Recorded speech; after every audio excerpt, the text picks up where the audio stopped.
My name is Michael Weisberg, and I'm the Deputy Director, and welcome to our new semester at Penn. As many of you know, Perry Wodehouse is the university's hub for global engagement. Our mission is to bridge the gap between rigorous academic research and global policy, fostering international engagement, both within and beyond the Penn community. And our work is centered on four pillars: climate change, democracy, human rights, global justice, and security. So today is our first public event in person of the year, and also our first climate event of the year. And we're meeting just a few weeks. This is hard to believe. It seems like a universe ago, but a few weeks after the conclusion of COP30 in Belém, Brazil. So having gathered in the Amazon, we've now had some time to reflect on the outcomes of those high stakes negotiations and also what the future will hold. So last year, of course, marked the 10th anniversary of the Paris Agreement, and we're now, at least Sue and I think those who will join us online are looking forward to the second decade of the Paris Agreement, but it is, of course, marked by significant uncertainty. The U.S. delegation was absent from the proceedings in Belém and now has fully withdrawn, not just from the Paris Agreement, but from the framework convention in which the Paris Agreement sits. So this has perhaps created a possibility for different kinds of leaders, but also a lot of uncertainty, lots of questions about what the future of the international climate regime will look like. And today I'm joined by three of the most influential voices in international climate diplomacy who will help us together navigate these issues. So I'm very, very pleased to introduce two Perry Wodehouse Distinguished Fellows, Sue Binias, who's on stage with me, and Sally Box, who is online, and also our distinguished guests, Galumale Mana Anne Rasmussen, who I'll refer to as Anne through the rest of this talk. Sue, who's on stage with me, most recently served as the Principal Deputy Special Envoy for Climate at the State Department, where, among other things, she led the U.S. team on international climate negotiations, and I think it's fair to say has every part of the Framework Convention, Kyoto Protocol, the Paris Agreement, many other very, very important documents, has Sue's ideas and fingerprints on them. She, in addition to being at Penn, is a senior fellow and lecturer at the Yale-Jackson School of Global Affairs. Online is Anne Rasmussen. She's a distinguished Samoan climate expert and a leading voice for vulnerable nations in international climate diplomacy. Anne has worked for the government of Samoa for more than 15 years and is now the lead negotiator for the Alliance of Small Island States, the chief negotiator for the Alliance of Small Island States. And finally, also online is Dr. Sally Box. Sally is the head of the Australian delegation to the climate negotiations. She'll be a key figure representing Australia's co-presidency with Turkey for COP31, which places her at the center of the global climate agenda. And we're really looking forward to hearing from her, not just about her experience as a climate negotiator for Australia, but also what we have in store for COP31. So thank you very much, all three of you, for being with us today, and I'm really looking forward to this discussion.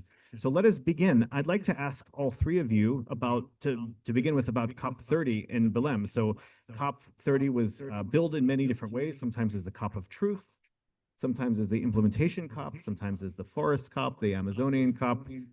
I'd like to ask you, from each of your perspectives, what were the most consequential moments at COP, breakthroughs or unresolved challenges, changes in leadership? What did we learn in the Amazon, and what does this tell us about the direction that climate policy is going? Let me start on stage with you, Sue, and welcome back to Perry Wodehouse.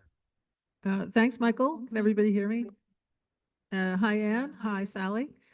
Great to see you. Well, I don't think there were particular breakthroughs at COP30. I think there were some positives, so I'll start with the positives before I go to the things that were maybe a little more negative. I think Brazil introduced some innovations into the COP process by, a week earlier, setting up some kind of separate kind of exercises, initiatives, meetings, events in other cities.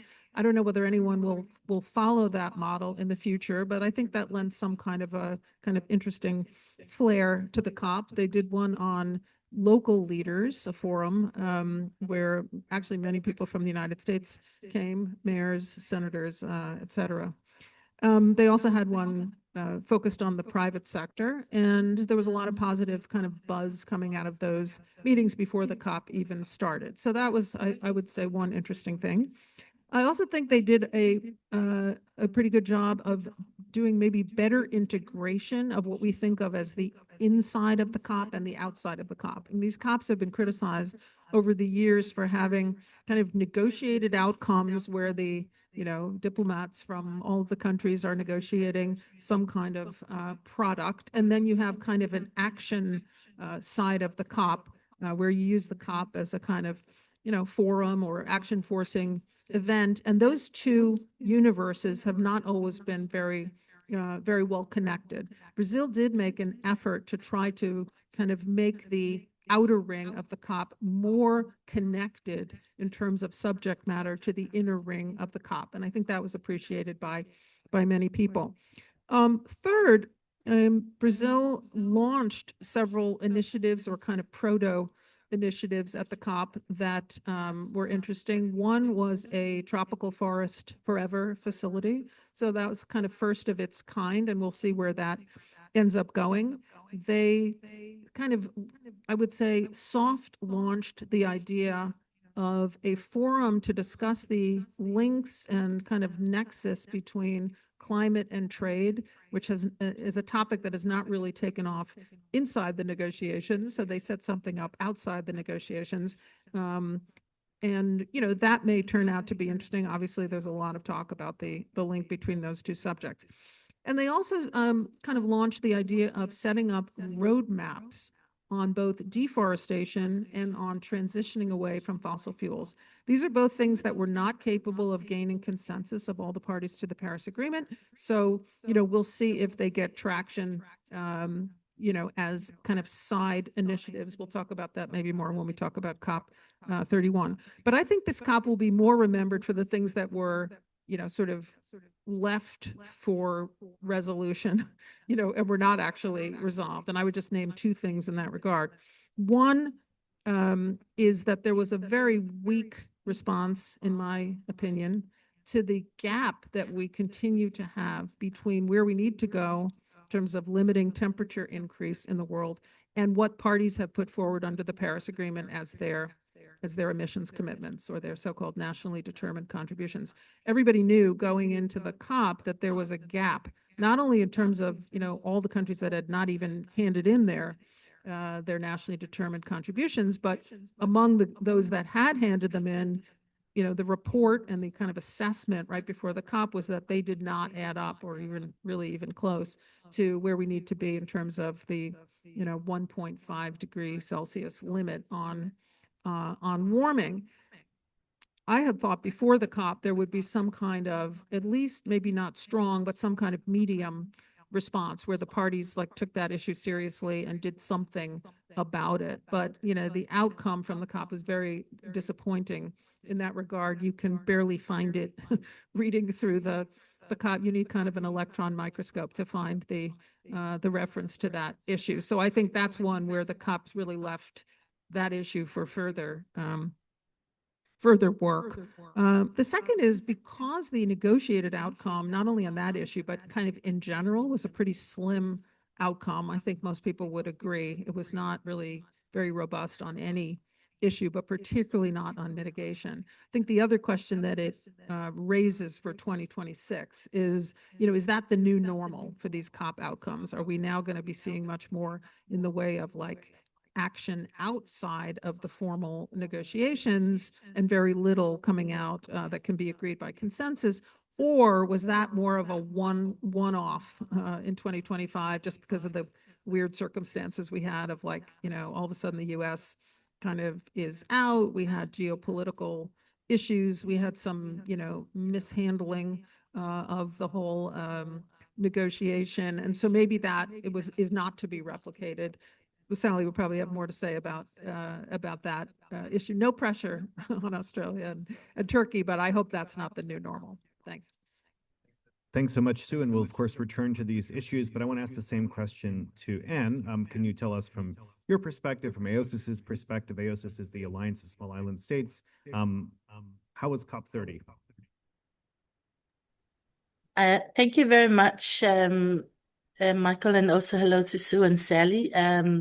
two of my I look up to these ladies at the negotiation. So, but I think just following up from what Sue is saying, I think it is a can you hear me? There's an echo that we're trying to sort out, but please continue. Okay.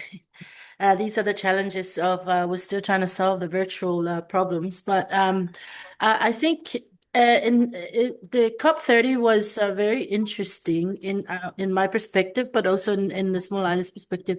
It was both very fiscally challenging and uh, um, also challenging as well emotionally. Because not only did the venue of course, you heard in the news go up in fire in a little bit of a drama at COP. So I think which created a lot of issues and problems. But even with some of our people staying further away from the venue, in about an hour away, which created also a couple of issues logistically reaching the venue and that. But in doing that, I think. In saying that, I think the COP30 was also indeed a challenge in the sense of the mixed outcome. But I think we all know that the commitment to limit the global average temperature to 1.5 degrees Celsius is the key that the small island states have been advocates for a very long time. Given the survival of communities depend on the continued focus on the attention on climate change and its impacts at the international level. And while many may be disappointed at the lack of concrete commitments resulting from COP30, I think Sue had referred to some very general outcomes. But we believe that, of course, the COP forum is a critical component of ongoing future climate action. If you are aware that before going to COP30, more specifically, the Alliance of Small Island States call for including an agenda item to directly address the NDC synthesis report, and its gap assessment was significant in driving the outcomes of COP30. I think, as alluded to by Sue, the Brazilian presidency in the beginning and right from the beginning of 2025 was sort of not sort of not agreeable to a cover decision. But I think some of the agenda proposals that we had proposed balanced against those of others, which probably led to the multilateral decision, or could be called a cover decision, maybe, what came out. And the Alliance of Small Island States were directly involved in the negotiation of this decision from start to finish. And while we had hoped for more, but we still believe that the discussions help progress key areas of critical importance to SIDS. And I think for a number of years, the COP presidencies have advertised the COPs as implementation COPs without us understanding what it means, what implementation COP is. And as you referred to, the commitment agreed to under the Paris Agreement, of course, are implemented by translating its international rules into national implementation and that. So while there are oversight and review in the mechanisms of the Paris Agreement, I think we can continue to depend on this in terms of understanding what we can do collectively. And I think the outcomes of COP30, either resulting from the formal consensus or the outside track, as mentioned by Sue, seems to create this create bigger divide, or how we bring that together. I think it's important to note that the outside track results of COP30 must never have occurred without convening of states in a formal discussion process, which led to initiatives that should help push national level implementation forward. I think some of those include some of the mandates that came out of COP30, the climate and trade, and setting up roadmaps, etc., on fossil fuel, transition away from fossil fuel. So I think the headings, also two of the sections of the multilateral decision, focus on implementation, and the Global Implementation Accelerator was launched, as well as the PLM missions 1.5. So it'd be interesting to hear from our next COP presidency on how they see this go forward. And I think, and also the current presidency, I think there was a lot of discussion at COP30. So while progress under these initiatives is up to the COP presidencies, they are nevertheless commitments made by representative of all the sovereign nations that were part of COP30. So I think it'll be interesting to see how this would be launched as we go forward. So, I'll leave it here for now, but if you have any questions, I think Sally is very eager to come in on this stage. Thank you.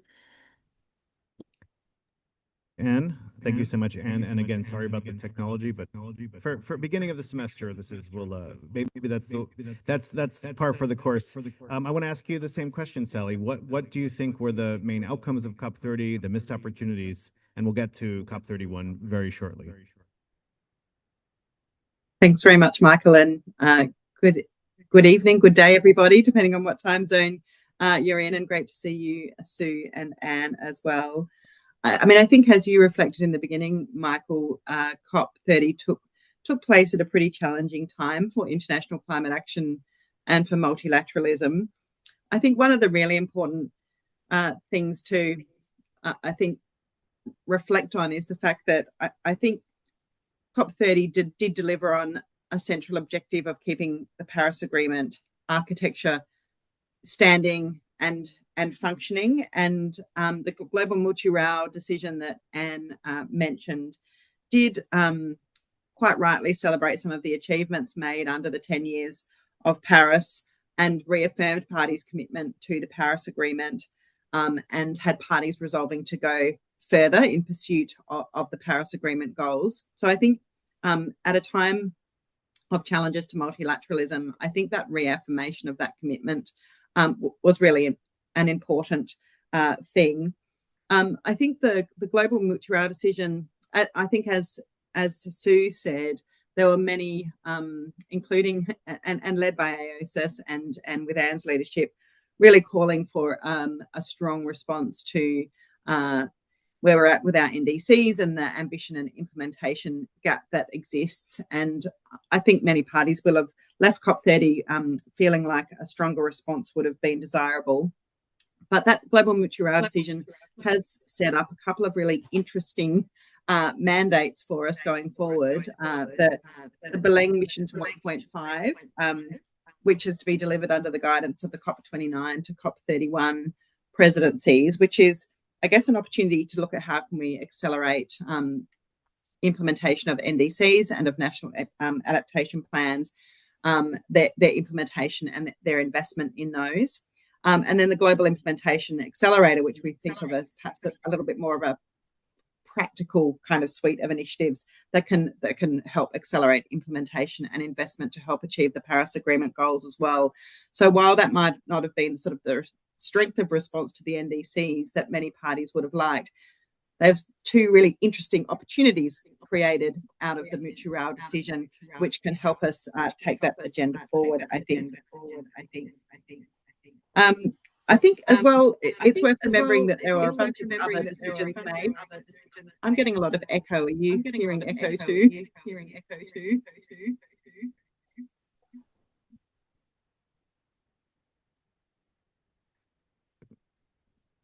Sally, we are hearing a lot of echo here too. I'm sorry. We're trying to fix the problem, but please just continue. We'll power through it if Continue. you can. Okay. I will power through. Okay. I guess there were a range of other things decided as well. There was agreement to a gender action plan, a new just transition mechanism, new annual dialogues on the intersection between climate and trade. As Sue mentioned, there's more dialogues on climate finance and how we're going to implement the new collective qualified finance goal. So I think there were a lot of commitments made at COP30 about how do we which set up processes to have sort of further discussions on some of these really important issues. As Sue alluded to, and as Anne alluded to, I think the transition away from fossil fuels issue was a challenging one at COP30. There were a lot of calls from many countries for a roadmap to transition away from fossil fuels, to take forward, look at how we implement that commitment we all made at COP28. It's clearly a contested issue, and one that countries found challenging to agree on at COP30. But it is interesting that Brazil's picking up that task of developing that roadmap. And I think this will be a really interesting conversation that will be continuing through this year, and a really important one that we look at where we can find some common ground on.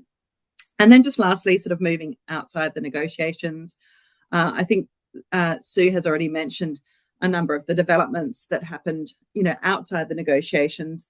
But one thing I think Brazil did really try to do was to create some structure around the action agenda, and they used the axes of the global stocktake to create some structure around the action agenda, which I think is a really good effort to try to bring the negotiations and the action agenda closer together, so that the negotiations and the commitments we make fuel the action. The things that happen outside the negotiations feed back into the confidence countries have to make those consensus decisions going forward. And I think that the closer we can bring these two pieces of the puzzle together, the better we'll be. And as Anne said, the only reason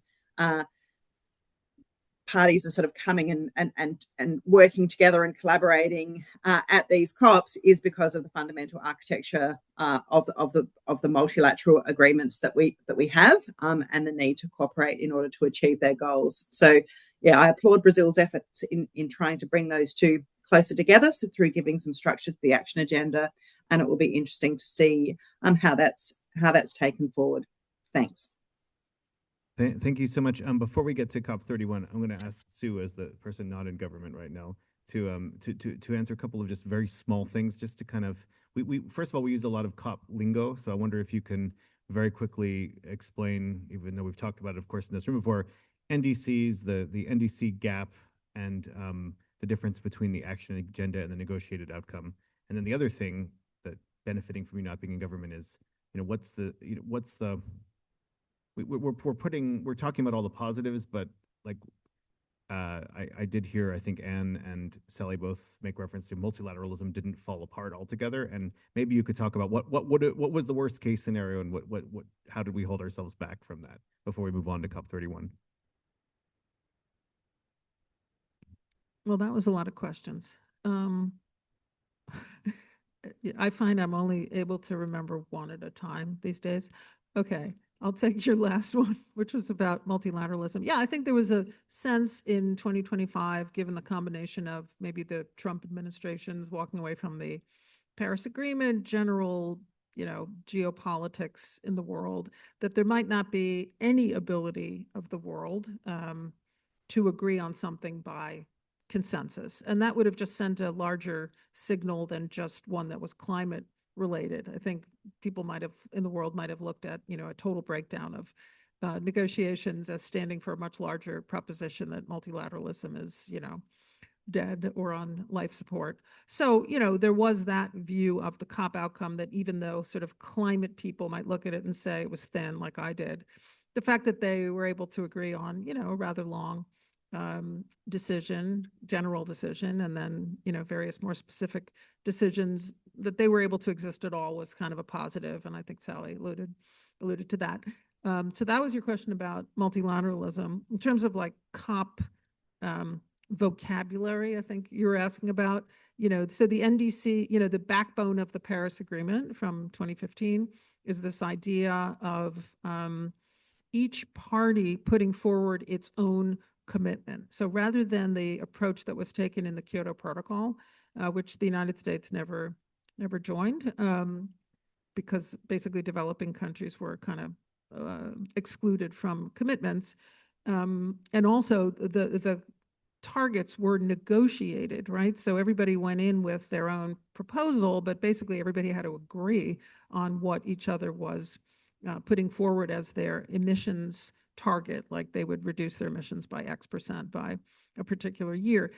It was considered that when we were negotiating the Paris Agreement, you really wouldn't get all countries in the world to sign on, which was one of the major objectives, if you had to negotiate targets. First of all, it would be unwieldy for 200 countries to negotiate, but also it would be very difficult for a lot of countries to sort of put their national plans, on the table for others to have to agree on. So this design of Paris was essentially each country puts forward what it can commit to, and we called those nationally determined contributions, or NDCs. So when you hear about NDC, that's what that means. And, obviously it was criticized initially in part because, well, isn't everybody going to just like put their, worst foot forward as opposed to their best foot forward? But, we tried to deal with that kind of deficiency through a bunch of different means. Like everybody had to put them on the table way in advance, so there'd be a lot of sunshine and transparency, and others could comment. You can always update your NDC if criticized. And also every 5 years, you're supposed to update your NDC. So there's a lot of like political pressure to do a better job each time. And so, it's not the kind of dismal paradigm that some originally said it might be. Having said that, we have increased, at least politically, if not legally, the temperature goal of the Paris Agreement to make it more stringent. So even though the text of the Paris Agreement says, we're going to try for a limit on average global warming of basically well below 2 degrees centigrade, I think the conventional wisdom now is everybody talks about 1.5 degrees as the limit, and people can debate whether that's a legal limit or a political limit. But, this synthesis report that Anne and Sally talked about, and that I called something like an analysis, took all the updated NDCs and examined them and, basically decided or concluded that they really did not add up to 1.5 degrees of warming. So if you hear a reference to the synthesis report or the NDC synthesis report, that was basically the report right before this last COP saying, we're not really on track. And that's why there was some kind of expectation that COP30 would say more about it, whether in a negotiated manner or even in a more informal manner. I was somewhat surprised that there wasn't even like a discussion among the high-level ministers about the situation, which wouldn't have required anybody's consent. You could have just set it up and had the conversation. So I do think that's kind of an open issue right now.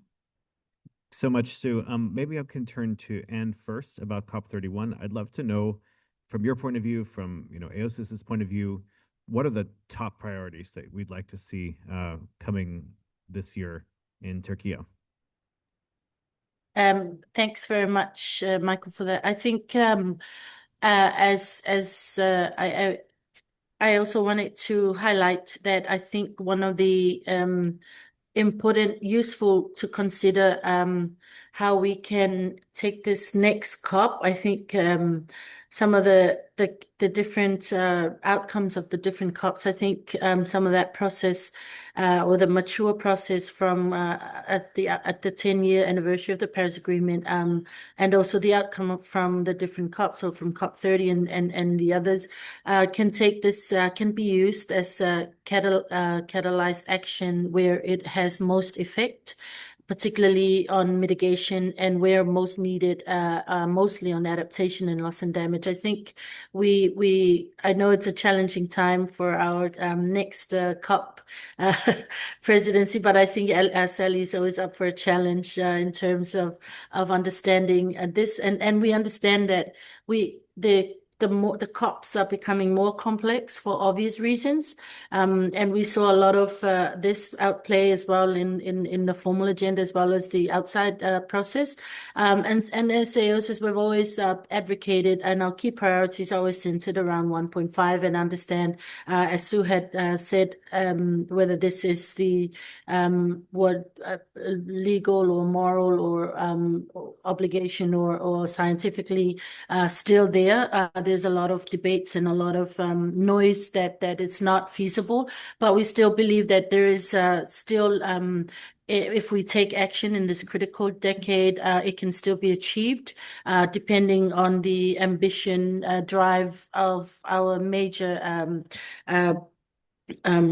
economies, and for EOS heading towards COP31,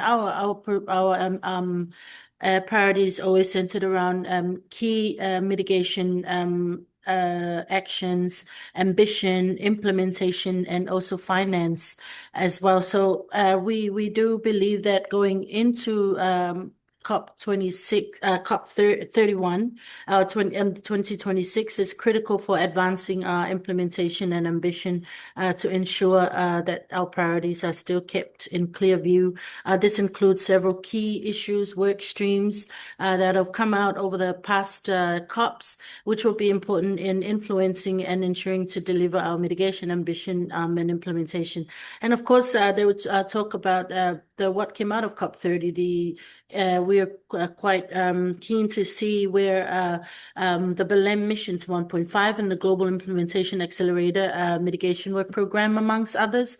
And this spans across some interrelated processes as our main priority. I know there's a lot of work that we need to do under the finance. There was a good outcome that came out as well on just transition, and understanding how this evolves in the next coming years in terms of developing forward the just transition pathways tools and that under the what was established at COP30 on climate finance. I think it's important to pursue tangible progress on the Baku to Belém roadmap as well, including how we ensure and track process on the different outcomes on COP on finance, particularly track the progress on goal to triple the adaptation finance as well, in terms of making sure also to pursue further guidance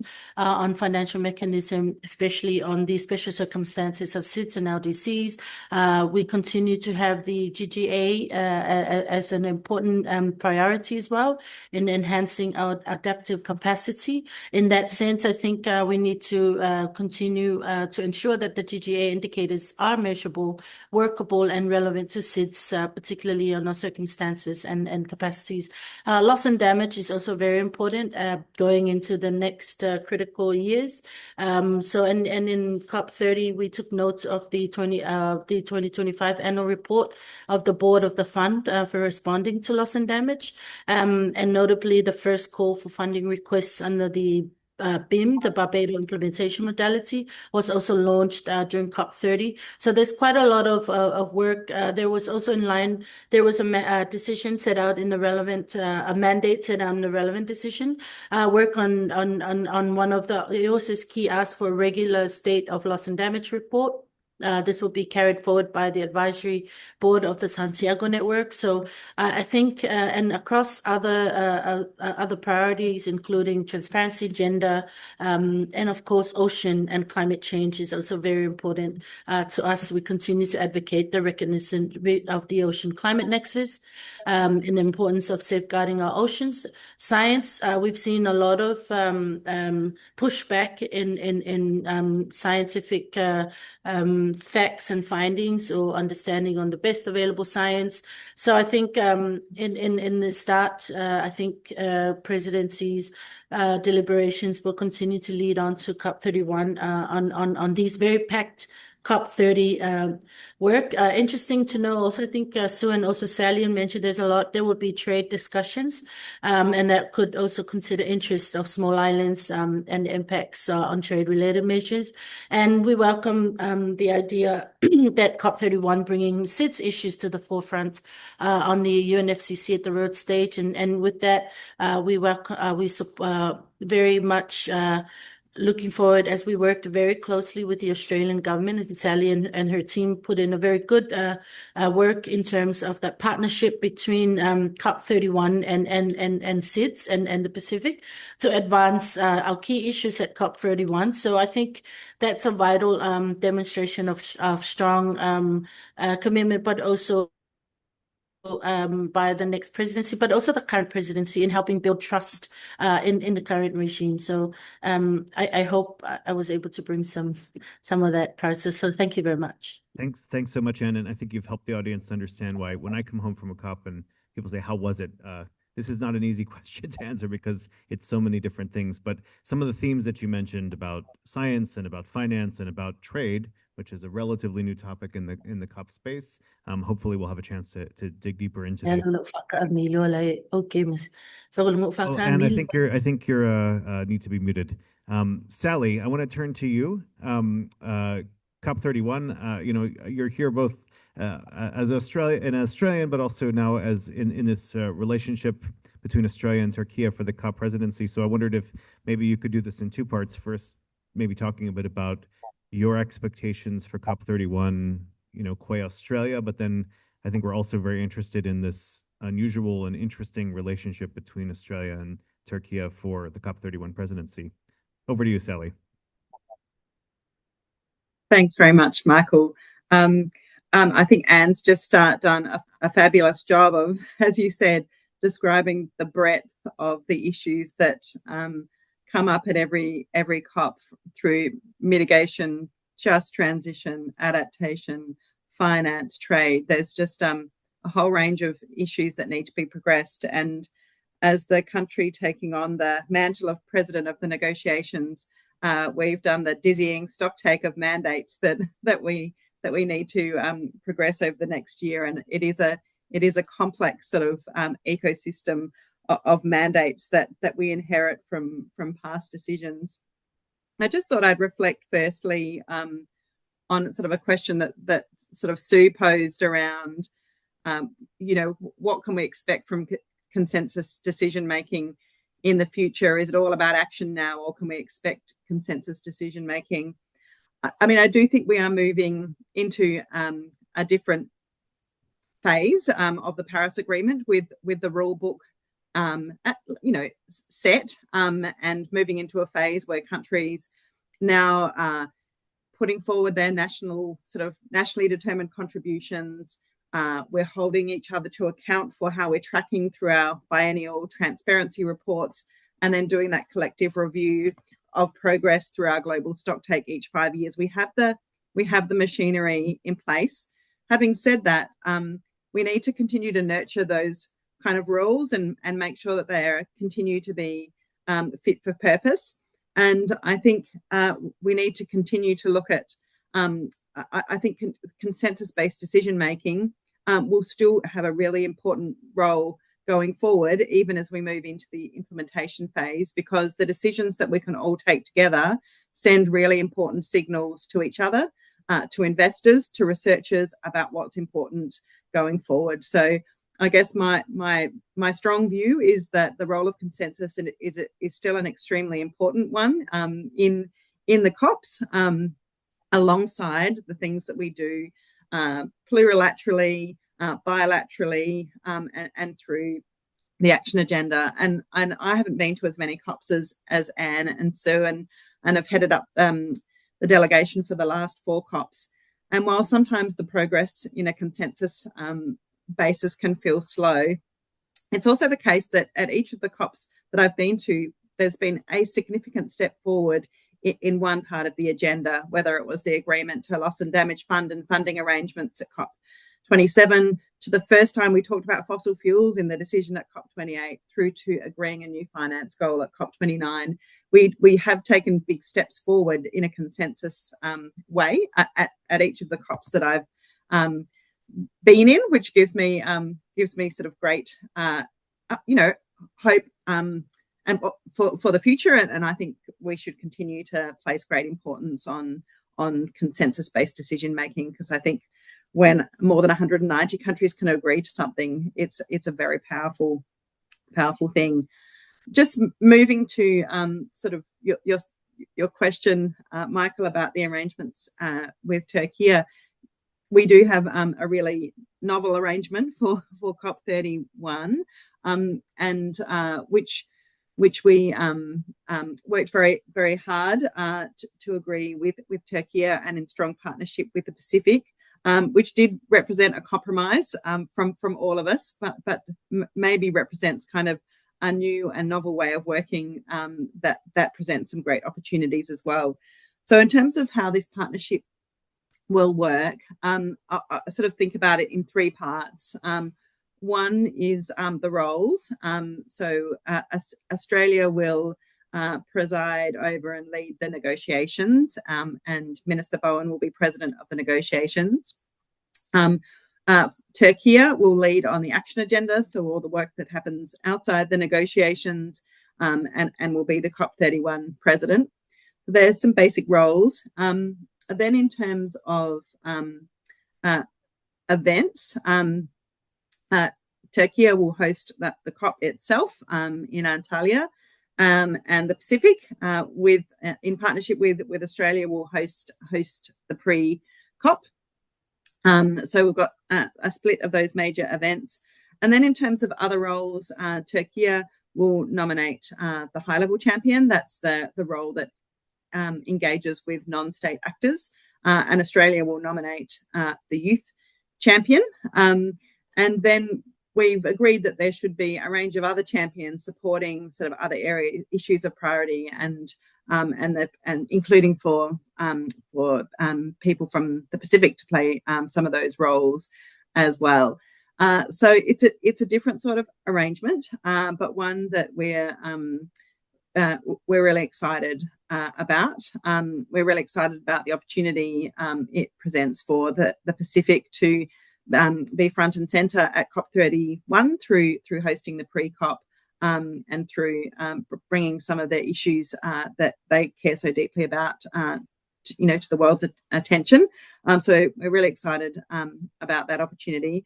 I'm actually beaming in from Turkey this week, where I've had a couple of days of meetings with colleagues from the Turkish government, and there's a really strong interest from my Turkish colleagues to be really joined up, and to really work in partnership this year to make this a success. And it's a novel model, but maybe it's a novel model at a time when multilateralism is challenged. Maybe it's good to try some new things. So we're both really leaning in and looking to make it a success.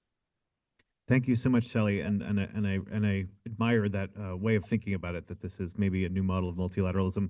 Before opening we will very soon turn to the audience questions, and I want you to all be thinking of them online and in the room. I did have one final question for Sue, which is the news this week, maybe it was last week, was the U.S. not only is exiting the Paris Agreement, but formally exiting the UNFCCC, that is the Framework Convention on Climate Change. I'd love to, as one of the architects of all of this, hear your thoughts on what the significance of that is, and also what are the possibilities for a future administration that might be interested in re-entering the Framework Convention and the Paris Agreement. Yeah. Okay. I have maybe 4 things to say about that. One is that, well, it was anticipated that the administration would pull out of the Framework Convention. I mean, early in the administration, there was an executive order issued directing the State Department to do a review of all international organizations and agreements that the U.S. is a party to, and deciding which ones are not in the U.S. interest. So I think most climate watchers assumed that even though the first Trump administration pulled out of the Paris Agreement and stayed in the Framework Convention, that the administration would probably, the combination of antipathy towards treaties and climate change would probably add up to pulling out of the Framework Convention. So it wasn't that much of a surprise.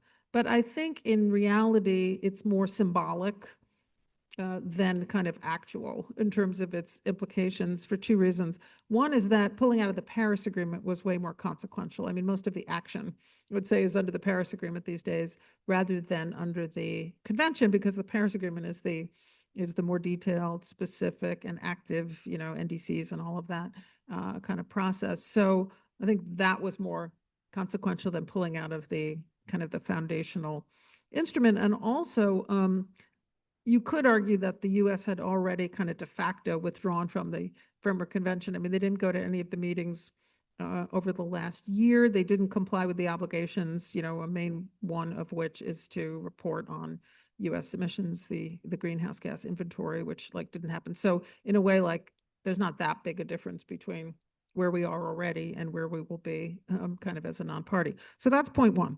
Point two is that, people should be aware that America is still, Americans are still active in the climate space. That was very clear at the COP, where you had representatives from U.S. states, from U.S. Industry, from U.S. cities, not only at that local leaders forum the week before the COP, but during the COP, you had many, a big showing from U.S. Climate Alliance, which is the U.S. states, big showing from America's All In, which is a broader alliance of not only states and cities, but universities and other types of organizations, basically making very clear to the world that the U.S. is not kind of monolithic on the climate issue, but that, the statistics were pretty impressive in terms of X% of the U.S. economy is covered by, states and cities that still care about this issue, et cetera.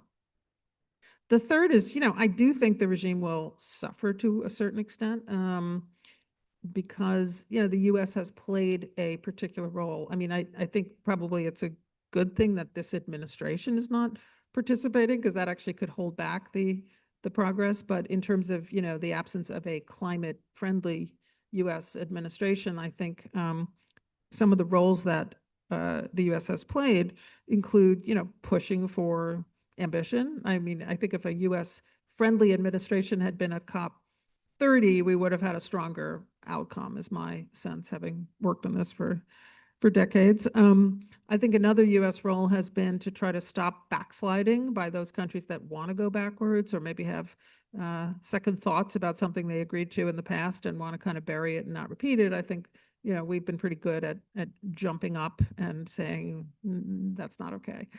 And a third role is behind the scenes and in front of the scenes, brokering that we have historically done with, other countries, like with China or Saudi Arabia or others, where we've either done some kind of public statement, joint statement, sometimes at the presidential level, where we try to bring solutions, bilateral solutions to the global process, or sometimes, behind the scenes working out language on issues where, the two of us probably are the outer flanks of a particular issue, and therefore whatever we agreed to probably will be acceptable to the rest of the world. And I think, all of that will be missed, I think, in terms of contributions to the regime. Then the fourth point is just, I think in terms of your question about implications, it kind of depends on how long the situation goes on. If it's a 3 more years situation, and a climate-friendly administration emerges in 2029, I mean, it won't be like 2021 exactly, because the world will have changed, and, the U.S. will be kind of less reliable, even less reliable in 2029 than it was in 2021. But I think it could still jump back in some way. If it goes on for more than that, it's hard to predict what exactly happens to these regimes, whether they reconfigure themselves and keep going, whether they are permanently kind of weakened. So you do hear some people saying that. I don't know. It depends how resilient these regimes are, and kind of what happens in the longer term. Thanks. And on that, I mean, it was interesting. I remember in Baku, it was after the election, but before the change of government, but it was like business as usual. I mean, you were doing your thing, Sue, and it was good to see. So maybe we'll be back there one of these days. All right, I'm opening the floor to the audience. If you have a question, please raise your hand. I'll call on you, and David here will bring the microphone and he'll put it up to your mouth. So we'll start with you in the front here. Hi, thank you so much for being here. And my question is about the outside track initiatives that you guys mentioned earlier. And I know we were talking about how this past COP left a lot of things for solutions afterwards. And I was wondering maybe if there are some advantages to these outside track initiatives that don't maybe happen during COP, maybe in terms of productivity, maybe, or I guess any opinions you guys have about these initiatives. Thanks for that question. Maybe we could start with Sally. Thanks, Michael, and thanks for the question. I guess some of the advantages of outside initiatives, if you is that you can perhaps be a little bit more experimental or be a little bit more progressive in certain areas because you don't have to get every single country to agree to them. So it can be something quite practical, or it can be a political declaration that sends a certain signal that a group of countries are committed to doing X, Y, or Z. They can be very powerful to sort of be on the leading edge of issues, and that can gradually sort of bring other countries along with them. So it's a little bit of being at the front of the peloton, I guess. So I think that's where the outside initiatives can have value. You can get some unique coalitions of like-minded countries. You can establish new trade relationships. You can trial sort of be a little bit more experimental, and they can sort of set the scene and set the stage to bring others along in due course. So I think there's a place for consensus, and then there's a place for these other different arrangements where you can perhaps, be a little bit more experimental and be on the leading edge of things that eventually brings others along. Thanks so much. Sue and Anne, would you like to jump in? Sue. Very much agree with Sally. I would add a couple other things. I think speed.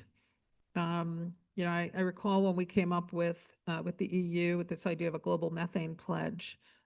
Within like 2 months, we went from 0 participants to like a zillion participants. That just wouldn't happen in the COP world, which is a lot slower and more deliberate. So that's one. A second is participants. So in our COP world, it's just national governments, right? Because those are the parties to the UNFCCC and the Paris Agreement. One of the advantages of these outside processes is you can involve, they can be multi-stakeholder initiatives. We set up this so-called Green Shipping Challenge with Norway several years ago, which continues with Norway, not us.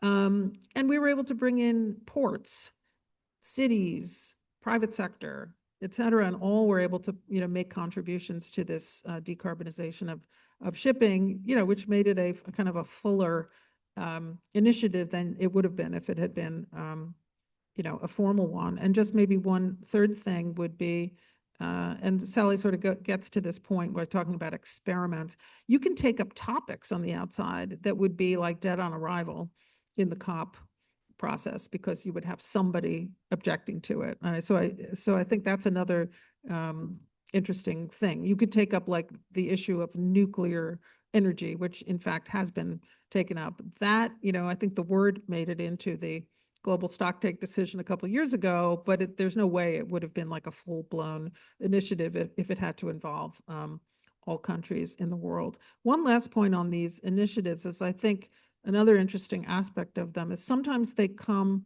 before they're taken up. I mean, sometimes they never come to the COP, okay? But sometimes they end up having a relationship to the COP. But sometimes it's before they're taken up by the COP because they sort of set themselves up on a ramp in a way. They get more and more parties, they get more and more acceptability, even including this issue of methane. Non-CO2 gases was not really a thing when we started the global methane pledge. Eventually it became so popular that the COP ends up including in the global stocktake decision non-CO2 gases, and everybody should now include non-CO2 gases in their next NDC, right? The opposite, though, is sometimes the COP decides on something, like let's say the tripling of renewable energy by 2030, which was also part of the global stocktake, and then a bunch of countries go off and try to figure out, well, how do we as a outside initiative take that forward and implement it? So it's kind of a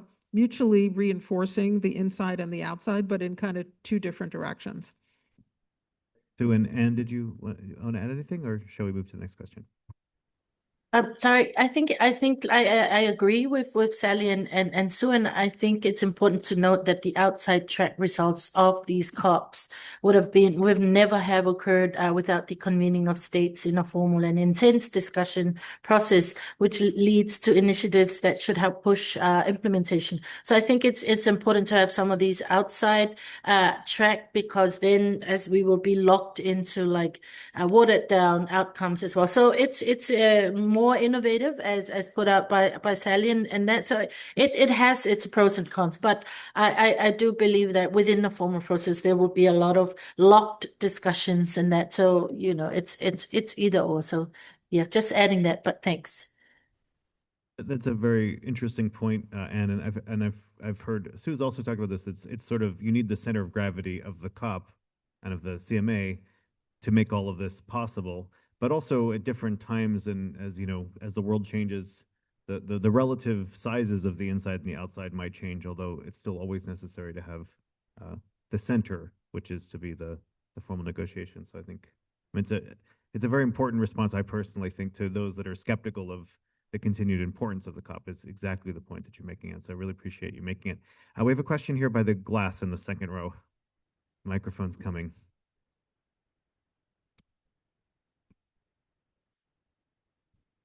Yes, and just to expand further on this second track and somewhere in between the track one, track two here, is there any mechanism within this overall UNFCCC COP that would enable, say, let's say even if U.S.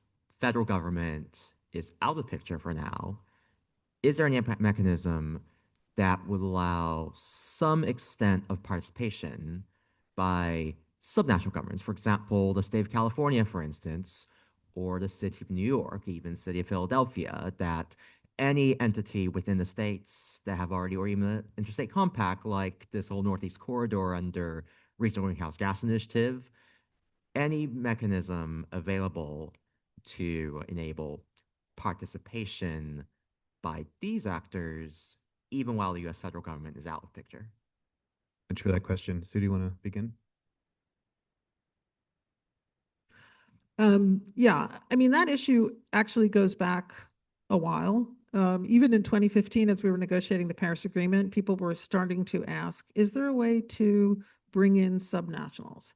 It was interesting because France was, of course, in charge of the Paris process, and they thought that because these NDCs were going to end up being not legally binding, it would actually add to the credibility of national targets if you had some ability for subnational governments to take on commitments. And for that reason, you know, although subnationals can't, you know, join the Paris Agreement because it's a typical treaty in that sense, there were a lot of things done coming out of the original Paris kind of outcome that enabled some kind of participation by subnationals. And that included, you know, a portal where they could take on, you know, subnationals and private sector, et cetera, could take on commitments, right? Totally separate from their national governments. There's also a whole sort of climate champions process, as you know, Sally mentioned, which interacts not just with federal governments, but actually even more with, you know, sort of the so-called we call them like non-party stakeholders.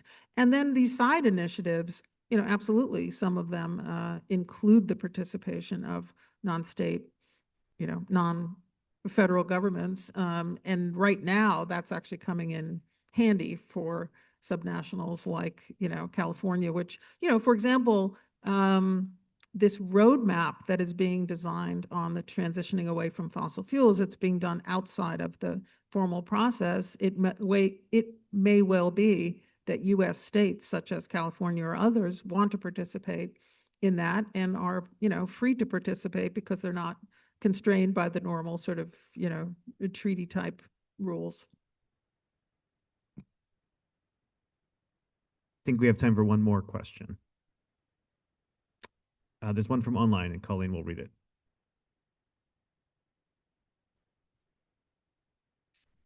Right. This person online says, at the end of a session I attended at COP30, there was a specific mention by a group of longtime negotiators that their teams were on the cusp of a transition to teams of much younger individuals, obviously more vested in the impacts of climate change in their lifetimes. This was specifically viewed as a positive to accelerate commitment to meaningful action and ongoing climate forward. I'm curious your responses to this. I think the question is the role of the generational shift in negotiators. Maybe Anne can start because I know AOSIS has had some very senior negotiators retire recently.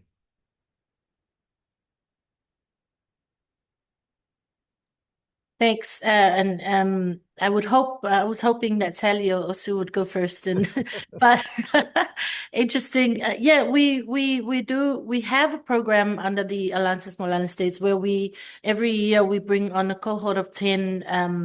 Not so much really, I mean, the youth, but also mid-range within the country, within the governments, very young negotiators, where we spend a whole year with them under the chairmanship of the whoever's chairing AOSIS, where we call this the AOSIS Fellows Program. So we have these trained fellows who then become lead negotiators for AOSIS. So that's the shift in, I think, what the Alliance is centering in terms of focusing on the next generation of negotiators. But we have quite a lot of senior negotiators within the AOSIS regime that have also moved on or left the process, but they're still there. So I think we're still within the different dynamics of it, and it is very important as well to make sure that while the shift happens when our negotiators will leave, we can transition that knowledge onto midterm and also new youth. We also have a big youth program where all our youth negotiators from our 6 countries are brought on board, and they shadow the negotiators, and they shadow the lead negotiators, they shadow the seasoned negotiators, and they continue to be built coming into the different negotiations.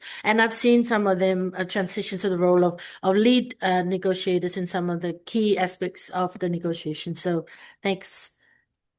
Thanks for that. And of course, you can count on Penn to continue to support the newer negotiators. Maybe Sally, Sue, by way of closing, you could talk about, do you see generational shifts with those that are, I know we talk about digital natives, maybe we could talk about climate natives of some of the younger negotiators, and has that had an impact on the negotiations?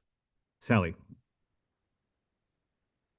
Thanks. Well, certainly from the perspective of the Australian team, we always seem to have a group of enthusiastic sort of young public servants and young graduates who are keen to get involved in the negotiations. So I find that a lovely counter to some of the cynicism you hear about the process, the fact that young people who are so invested in the climate future want to participate in this process because they see it as important to addressing climate change. So I'm also very grateful that we have young people in our delegation who have the stamina to stay up all night to do the negotiations, because I have to say my stamina for staying up for all night negotiations is waning with each year. So it's lovely to have some young people who are willing to put in the grueling hours that sometimes these COPs have.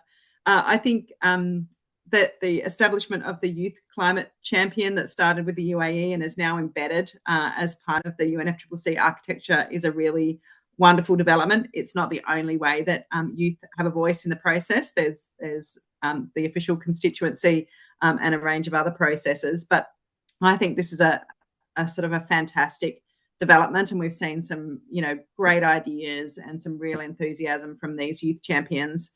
I think I was just reading the stats from the number of events that last year's youth champion organised and the number of young people she engaged with and brought into the process in Brazil, and it was just staggering. So these sort of roles, as well as having young people in our delegations, just create a great opportunity to engage the next cohort of climate leaders.